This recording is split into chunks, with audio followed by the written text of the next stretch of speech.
તો રાજ્યમાં હાલ કમોસમી વરસાદ વરસી રહ્યો છે, જેના કારણે ખેડૂતોની ચિંતા વધી ગઈ છે। અમરેલી જિલ્લાની વાત કરીએ, જ્યાં માવઠાથી નુકસાની ખેડૂતોને વેઠવાનો વારો આવ્યો છે।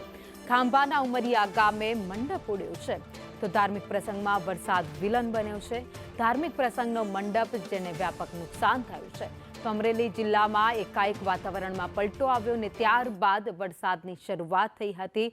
એક તરફ ખેડૂતો નુકસાન વેઠી રહ્યા છે, તો બીજી બાજુ કેટલાક કાર્યક્રમોનું જે આયોજન કરવામાં આવ્યું હતું, જ્યાં ભારે પવનને કારણે આખો મંડપ છે એ ધરાશાયી થઈ ગયો છે। મંડપ આખો પલળી ગયો છે, નીચે પડી ગયો છે। ઉમરિયા ગામની અંદર ભાગવત સપ્તાહનું જે આયોજન હતું અને કોઈ પણ એવી બાંહેધરી હતી નહીં કે જે અમોસમી વરસાદ પડશે, પરંતુ આગાહીના કારણે જે આ અમોસમી વરસાદ પડ્યો છે, પરંતુ ત્રીજા દિવસે જે અમોસમી વરસાદ પડ્યો તેના કારણે બહુ મોટી નુકસાની આમ કહીએ તો ચાલે। પરંતુ એક સારી બાબત એ પણ કહેવાય કે કોઈને અત્યારે જાનહાનિને એવું કંઈ થયું નથી, પરંતુ જે વ્યવસ્થા છે એ બહુ મોટાપણે અટવાઈ ગઈ છે।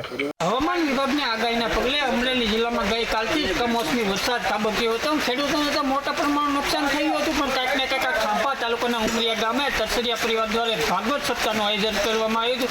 તેમાં કમોસમી વરસાદ ખાબકતા વિઘ્ન કમોસમી વરસાદ બન્યો હતો। હું તમને સીધા જ દર્શક આપ જોઈ શકો છો તે પ્રમાણે કમોસમી વરસાદ ખાબકતા આયોજકોનો મંડપ સહિતનો પલળી જતા આયોજકોમાં દોડધામ મચી ગઈ હતી અને હાલ મંડપ પલળી ગયો છે અને આયોજકો દ્વારા સવાર સુધી ભારે જહેમત થઈ હતી। કોઈ વસ્તુ ના બગડે, પરંતુ કાંઈક ને કાંઈક આ કમોસમી વરસાદે આ ભાગવત સપ્તાહનું પણ આયોજનમાં નિર્વિઘ્ન કમોસમી વરસાદ બન્યો હતો। ભાવિક કલસરિયા, સંદેશ ન્યૂઝ, ખાંભા, અમરેલી।